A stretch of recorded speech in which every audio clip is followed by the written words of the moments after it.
మీ భూ పంటలన్నింటినీ కూడా నేను ఆశీర్వదించి మీ పొలాల్లో చెట్లన్నీ కూడా ఫలించేలా చేస్తానంటున్నాడు. అర్థమవుతుందా?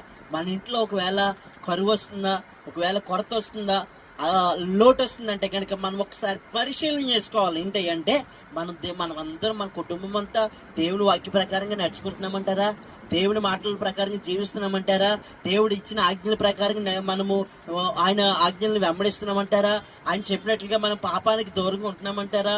ఆయన చెప్పినట్లుగా మనం ప్రార్థన చేస్తున్నామంటారా?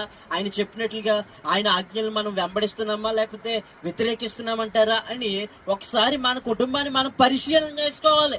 పరిశీలన చేసుకుంటే నీకు అర్థమైపోద్ది నీ కుటుంబంలో లోటుకి కారణం ఏంటో. పరిశీలన చేసుకుంటే నీకు అర్థమైపోద్ది నీ కుటుంబంలో కొదువుకి కారణం ఏంటో. పరిశీలన చేసుకుంటే నీ కుటుంబంలో ఈ పరిస్థితి ఎందుకు ఏర్పడింది